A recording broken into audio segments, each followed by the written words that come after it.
Hello, I am Vicki Jervickas, the Director of Public Policy and Grassroots Engagement at the Greater Gainesville Chamber, and I'm delighted to welcome an old friend, David Arreola, today.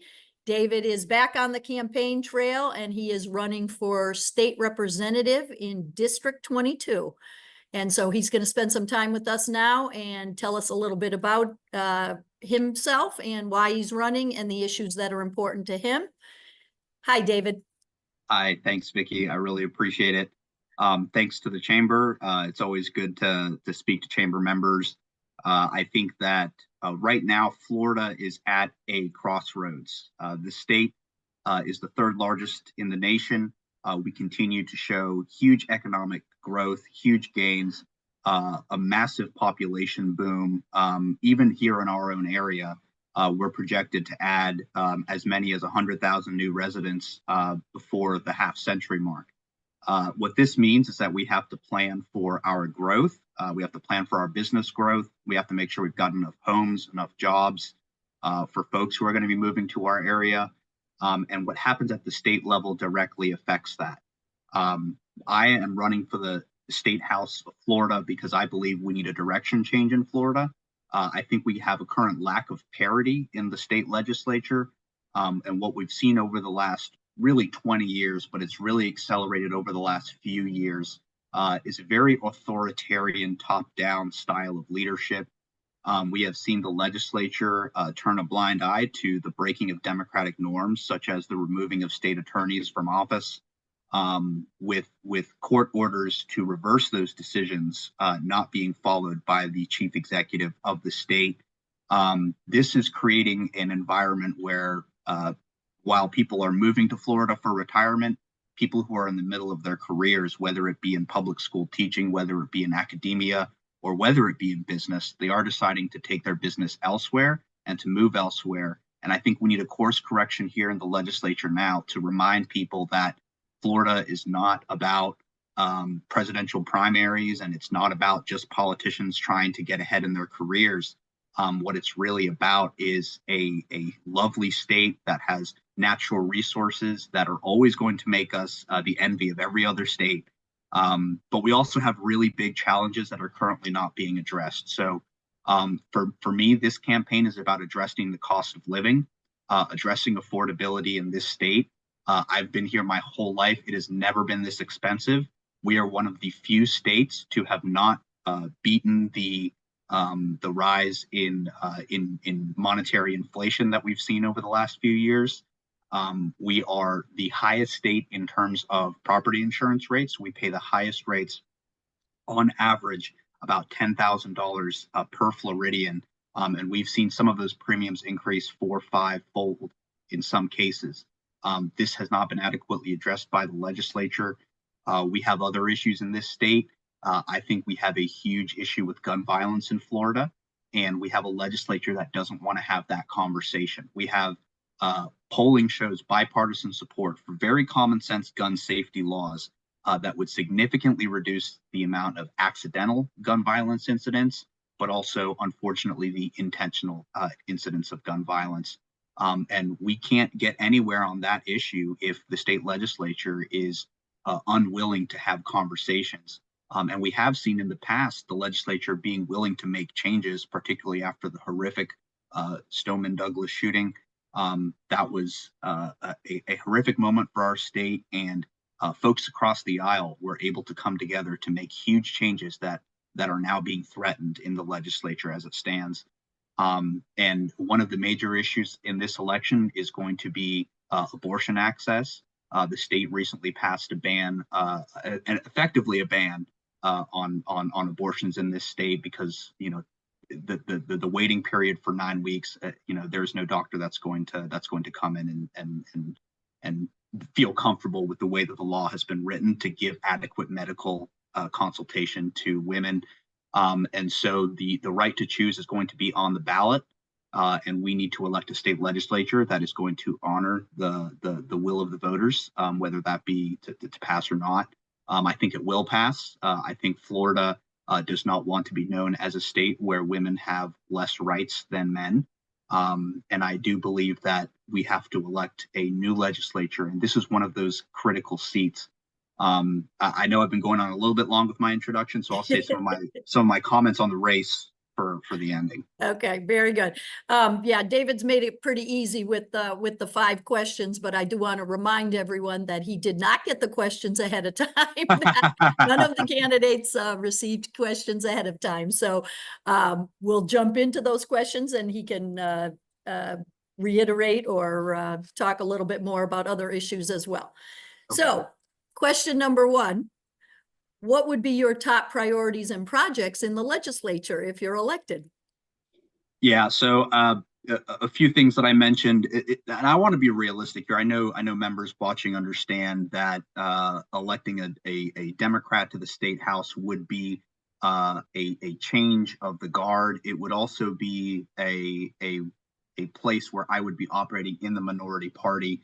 And I want to be very clear that my attitude, whether it was on the city commission or whether it was working with folks in the community, I have a very bipartisan attitude. I want to get things done, and I want to be able to accomplish goals for our community, whether that's bringing back resources, continuing the strong partnerships that the state has with our various nonprofit organizations here. But I want to reestablish trust between the state government and our local governments. There has been a real lack of trust. If you just read any of the articles that come out from newspaper headlines, you have a very adversarial tone, a very, very combative tone.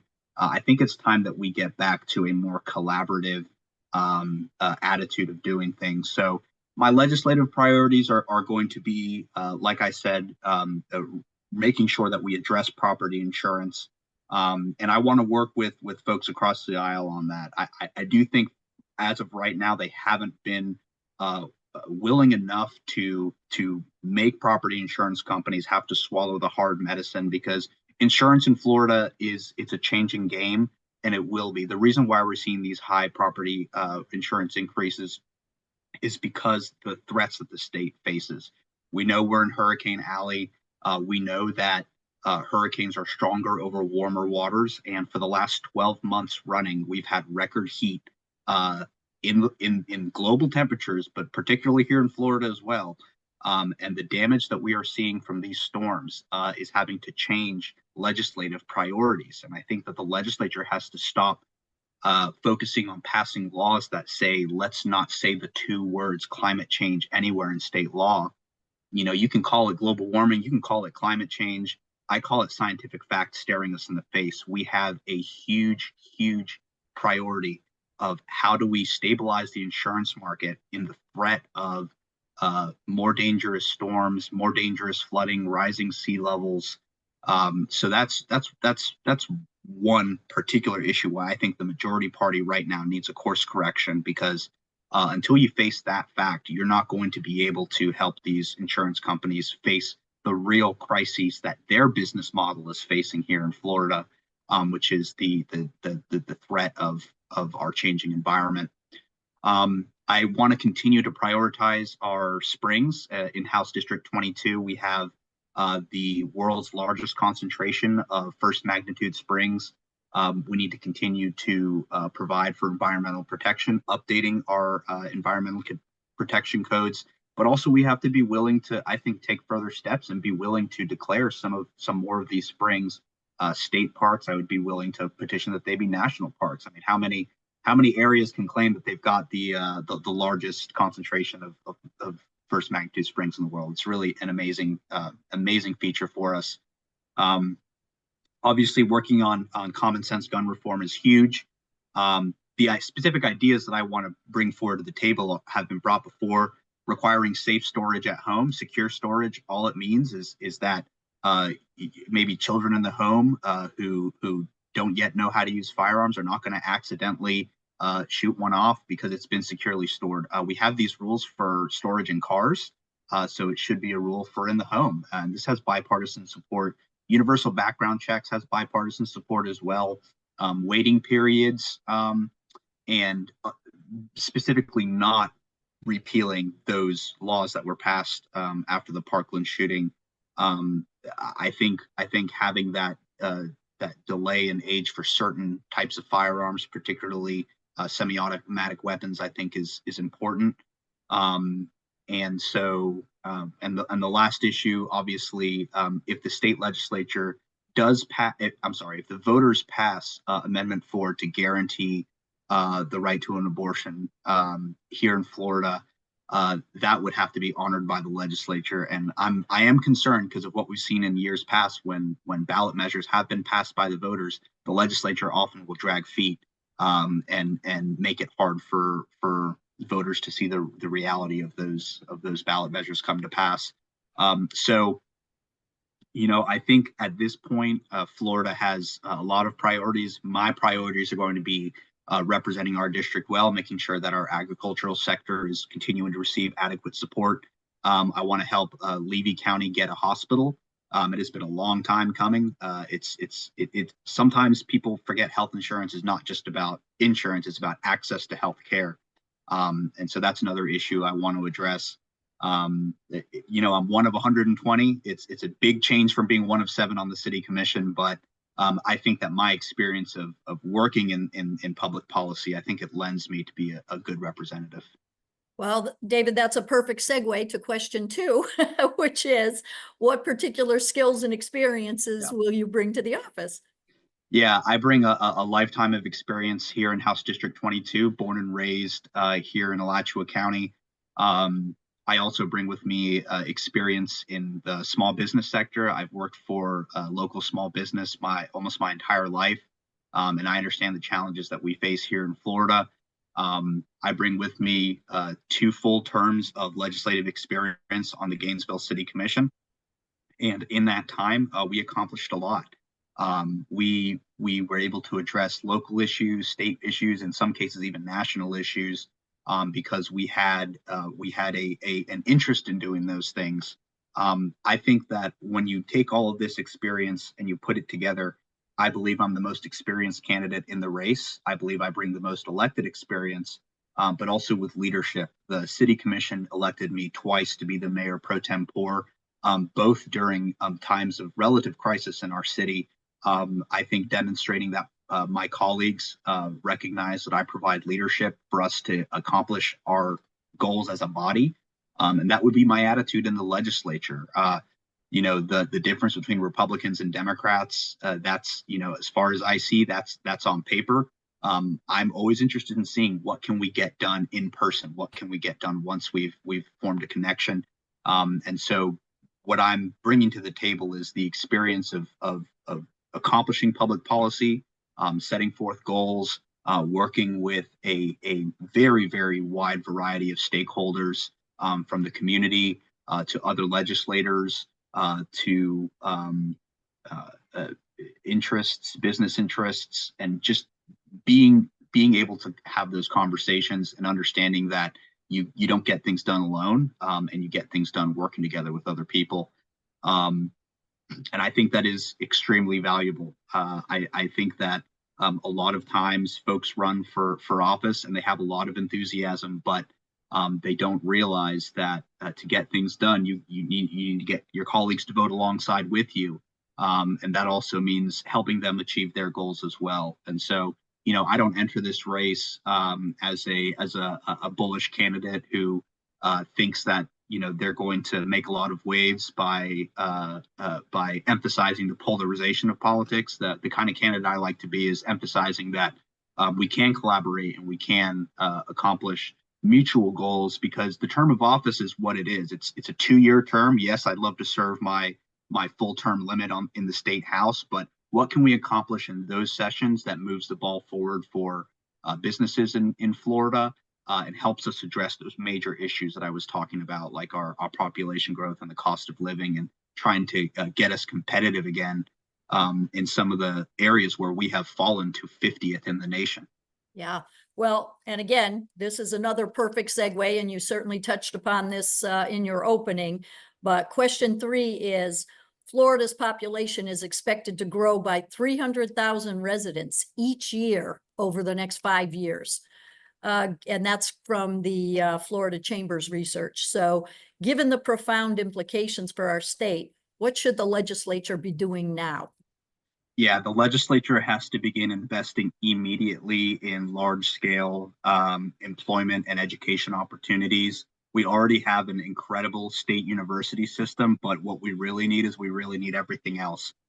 We need to be investing in unions, in trade schools. We need to be investing in as many work opportunities as possible in the sectors that are growing, because we do have a very large base of growth for our business community. And we need to make sure that the population in Florida, whether they're moving because they already have skills or whether they're getting skills when they arrive here, we need to make sure that we have that available for everybody.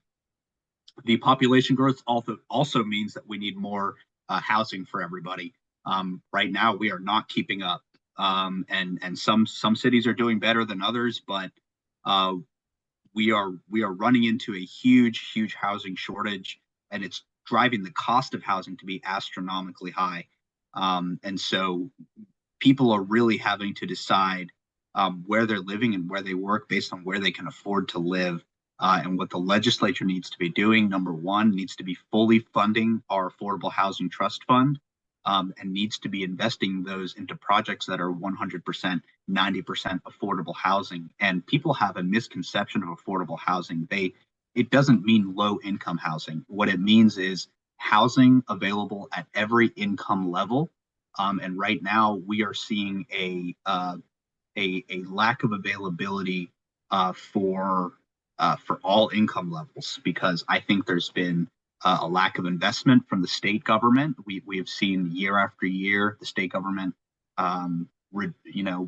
refuses to fund in the terms of hundreds of millions. They refuse to fund hundreds of millions into affordable housing, but also because we are seeing a huge challenge to also the strength of our infrastructure.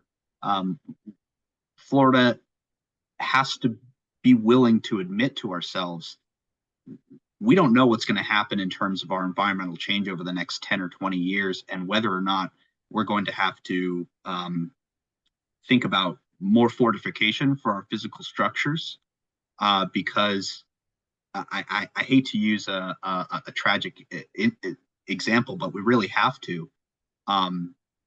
Mexico Beach was completely annihilated by a hurricane, and the state government had to step in and spend hundreds of millions of dollars to rebuild that city. I shudder to think about that becoming a reality, but it already has become. And so we need to have a state government that has adequate affordable housing funding every year, and then continues to show that willingness to protect our existing aging infrastructure with funds, but also being willing to continue to step in whenever we do have natural disasters. But it may be the case that we need to have more fortified structures closer to the coastline, and that's also going to raise the cost of construction. So it all comes down to being willing to face these issues, and not simply ignore them. Okay, well, and again, another good segue and something you again touched upon in your opening. The fourth question is Florida moving in the right direction or the wrong direction? We are very much moving in the wrong direction right now. This state has, for a long time, been a battleground state. However, over the last few years, we have seen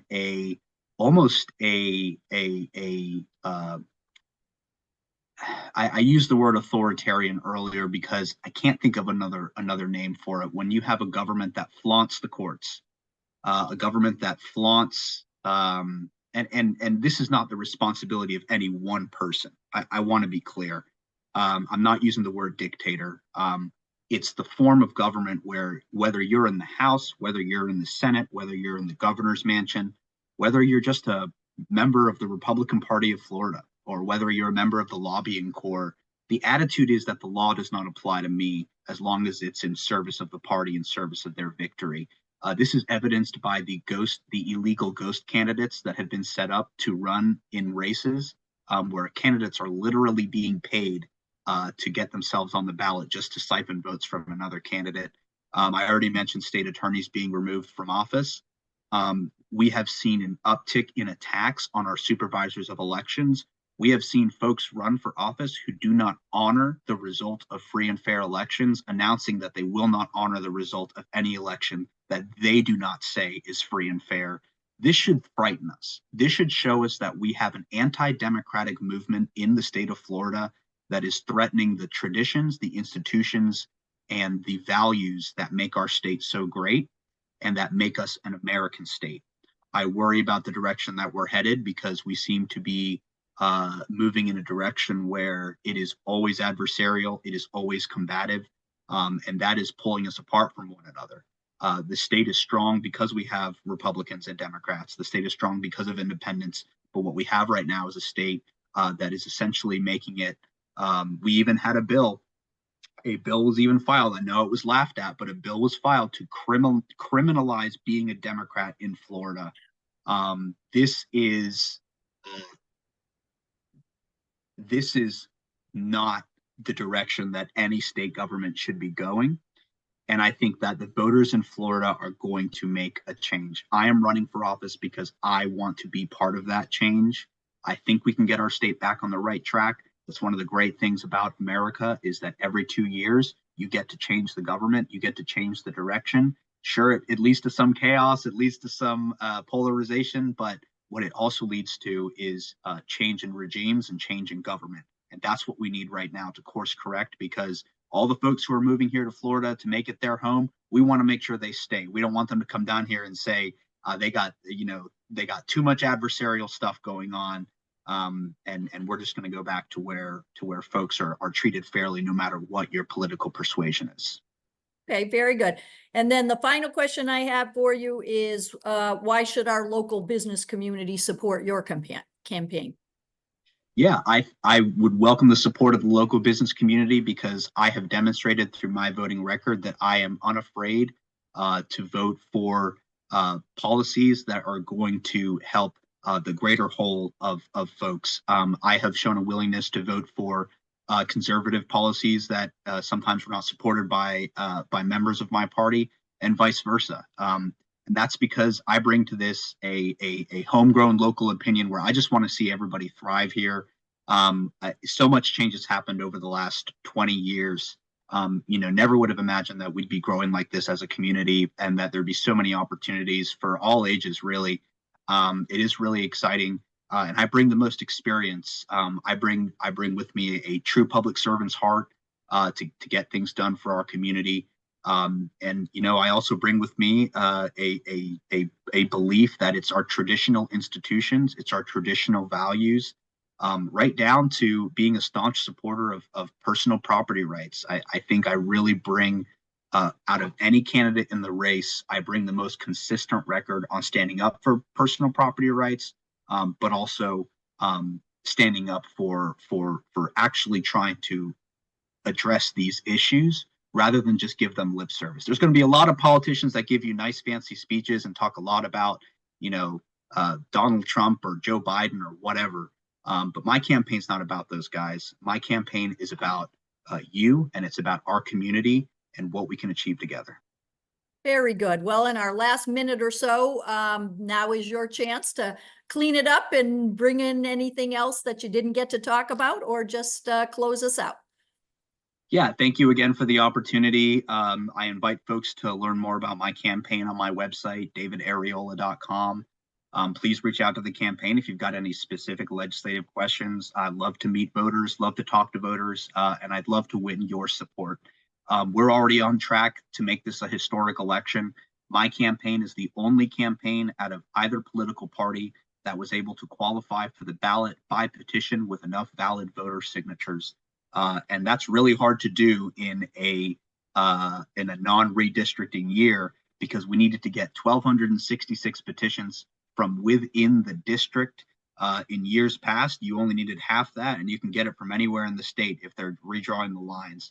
My campaign is the first campaign to do this since the year 2000, when Perry McGriff Jr. was able to win this seat and represent our area in the state legislature. I didn't get to meet Perry, but I have heard from other folks what his legacy was, and it was one of bipartisanship, bringing people together and caring about our community. And that's what I feel I'm bringing to this race.